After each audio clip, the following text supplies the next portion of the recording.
Hello મિત્રો, સ્વાગત છે તમારું ગુજ્જુ ટેક યુટ્યુબ ચેનલમાં। અને આજના વિડીયોમાં હું તમને ગ્રામીણ ડાક સેવાનું જે ફોર્મ છે કઈ રીતે ફિલઅપ કરવાનું છે આજના વિડીયોમાં હું તમને શીખવાડવાનો છું। તો સૌથી પહેલાં આપણે ગુજ્જુ ટેક ચેનલ પર નવા હોય તો ચેનલને સબસ્ક્રાઈબ કરી લો, બેલ આઇકનનું બટન છે દબાવી લો, વિડીયોની નોટિફિકેશન સૌથી પહેલાં મળી જાય।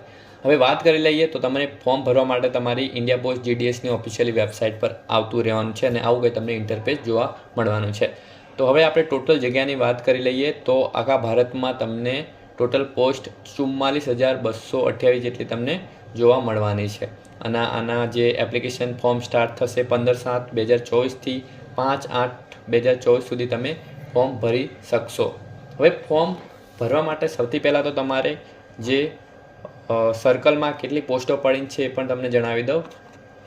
અમે ગુજરાતના છે તો આપણે ગુજરાતવાળા ઓપ્શન પર ક્લિક કરી લઈએ। ગુજરાતમાં જે જિલ્લામાં આવતા હોય એ તમારે જિલ્લો સિલેક્ટ કરી લેવાનો છે। તો હું પોસ્ટો જોઈ લઉં તો સૌથી પહેલાં હું પંચમહાલમાં આવું છું તો જોઈ શકો છો કયા ગામમાં કેટલી જગ્યાઓ છે, એટલે જ્યાં જગ્યા હશે એ જ ગામનું નામ અહીંયા આવશે કે પછી બધી જ જગ્યાઓનું નામ તમને નહીં જોવા મળે। અને શું પોસ્ટ હશે એ પણ તમને જોવા મળવાની છે અને લેંગ્વેજ તો ગુજરાતી હશે। તમારા જે એરિયામાં પિનકોડ આવતો હોય એ જ રીતે તમારે સિલેક્ટ કરવાનું રહેશે। આગળ એ વિડીયોમાં હું તમને જણાવી દઉં। તો સૌથી પહેલાં બ્રાન્ચ પોસ્ટ માસ્ટરની ભરતી બહાર પાડવામાં આવેલી છે। એવી રીતે અલગ અલગ કેટેગરી વાઇઝ અલગ અલગ પોસ્ટો બહાર પાડવામાં આવેલી છે। ST કેટેગરીવાળા માટે, જનરલ કેટેગરીવાળા માટે જોઈ શકો છો અહીંયા ST કેટેગરીવાળા માટે એવી રીતે અલગ અલગ પોસ્ટો બહાર પાડવામાં આવેલી છે। હવે ફોર્મ કઈ રીતે ફિલઅપ કરવાનું છે એ પણ તમને જણાવી દઉં। ફોર્મ ફિલઅપ કરવા માટે સૌથી પહેલાં તમારે સ્ટેજ 1 રજિસ્ટ્રેશનવાળું ઓપ્શન તમને દેખાઈ રહ્યું છે, રજિસ્ટ્રેશનવાળા ઓપ્શન પર ક્લિક કરી લેવાનું છે। તો GDSનું વેબસાઇટ પર થોડું સર્વર તમને સ્લો દેખાશે કેમ કે એક સાથે બધા ફોર્મ ભરે છે તો સર્વર ક્રેશ થઈ શકે છે, એટલા માટે તમારે ડરવાની જરૂર નથી। ફરીથી તમે રિફ્રેશ કરીને પાછું સર્વર લાવી શકો છો।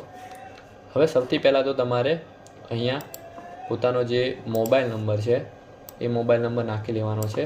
પછી તમે વેલિડેટ મોબાઈલ નંબર પર ક્લિક કરશો એટલે તમારા જે મોબાઈલ નંબર પર એક OTP જશે, એ OTP તમારે નાખી લેવાનો છે। એવી જ રીતે ઈમેલ આઈડી તમારે એન્ટર કરી લેવાની છે। પછી વેલિડેટ ઈમેલ આઈડી પર ક્લિક કરશો એટલે તમારા ઈમેલમાં એક મેસેજ જશે, એ તમારે OTP એન્ટર કરી લેવાની છે। અહીંયા તમે જેવી રીતે 10thના માર્કશીટ પર જે નામ લખ્યું હશે એવી રીતે તમારે ટાઈપ કરી લેવાનું છે। પછી તમારું અહીંયા ફાધરનું નેમ તમારે ટાઈપ કરી લેવાનું છે અહીંયા। પછી તમારી અહીંયા જે બર્થડે ડેટ છે ઓરિજિનલ અહીંયા ટાઈપ કરી લેવાની છે। હવે આપણે વાત કરી લઈએ કે તમારું જે જેન્ડર છે તમે સિલેક્ટ કરી શકો છો, જે જેન્ડર લાગતું હોય એ તમારે અહીંયાથી તમારે જે સર્કલમાં જે આવતા હોય એ તમારે સિલેક્ટ કરી લેવાનું છે। જેમ કે આપણે ગુજરાતમાં આવે છે તો ગુજરાત ક્લિક કરી લઈએ। અહીંયા તમારે જે કેટેગરી લાગતી જે જાતિ લાગતી હોય એ તમારે સિલેક્ટ કરી લેવાનું છે। જે લોકો જનરલ કેટેગરીમાં આવતા હોય અને જનરલમાં જે ઓપન ફોર્મ ભરવું હોય તો URમાં સિલેક્ટ કરીને તમે ઓપન કેટેગરીમાં ફોર્મ ભરી શકો છો। અહીંયા તમે જે વર્ષમાં ધોરણ 10 પાસ કર્યું હોય એ તમારે સિલેક્ટ કરી લેવાનું છે। અહીંયા તમારે જે કેપ્ચા કોડ રાઈટ સાઈડ તમને દેખવા મળશે એ દેખીને તમારે સબમિટ કરી દેવાનું છે, એટલે રજિસ્ટ્રેશનની પ્રક્રિયા એ પૂરી થઈ જશે। હવે આગળના સ્ટેપ હું તમને જણાવી દઉં।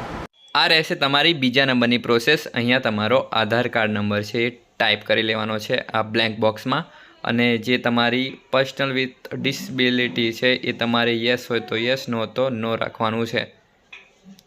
તો ડિસેબિલિટીના ટાઈપ પણ તમને જોવા મળશે, જે તમારે લાગુ પડતા હોય તો તમે સિલેક્ટ કરી શકો છો જે કેટેગરીમાં તમારી ડિસેબિલિટી હોય એ।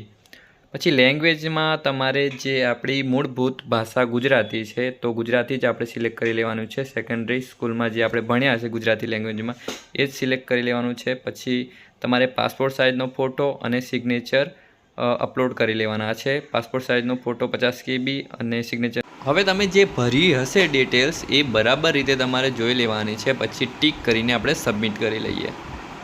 સબમિટ કર્યા બાદ તમને એક રજિસ્ટ્રેશન નંબર જોવા મળશે, એ તમારે કોપી કરી લેવાનો છે। પછી આપણે કન્ટિન્યુ ટુ એપ્લાયવાળું ઓપ્શન દેખાઈ રહ્યું છે ત્યાં ક્લિક કરી લઈએ। તો અહીંયા આપણે ગુજરાત સિલેક્ટ કરી લઈએ, સર્કલ, પછી સબમિટ કરી લઈએ. પછી આપણા નંબર પર એક OTP આવવાનો છે, એન્ટર કરી લેવાનો છે અને કેપ્ચા કોડ કરીને નેક્સ્ટ કરી લેવાનો છે. અહીંયા તમારી બધી જ માહિતી આવી જવાની છે અને તમારે અહીંયા એડ્રેસ તમારે ફિલઅપ કરવાનું રહેશે, જે હાઉસ નંબર, પછી તમારી સ્ટ્રીટ એટલે કે શેરી, પછી વિલેજનું નામ, પછી તમારી જે પંચાયત કે ડિસ્ટ્રિક્ટનું નામ લખી શકો છો, એરિયા પિનકોડ નાખી લેવાનો છે. પછી સેમ અસ કમ્યુનિકેશન એડ્રેસવાળા ઓપ્શન પર ટિક કરશો એટલે તમારી બાજુની ડિટેલ્સ રાઇટ સાઈડમાં આવી જશે. હવે તમારું જે સર્કલ છે ઓટોમેટિક સિલેક્ટ થઈને જ આવશે. તમારું જે પાસ હિયરિંગ પાસ છે એ પણ આવી જશે અને અહીંયા તમારે બોર્ડ સિલેક્ટ કરી લેવાનું છે. સબ્જેક્ટ વિથ માર્ક્સ, પછી ગ્રેડ્સ આવશે, તો તમારે જે ગ્રેડ્સ લાગતા હોય તો ગ્રેડ્સ, માર્ક્સ લાગતા હોય તો માર્ક્સ. તો આપણે માર્ક્સવાળો ઓપ્શન સિલેક્ટ કરી લઈએ.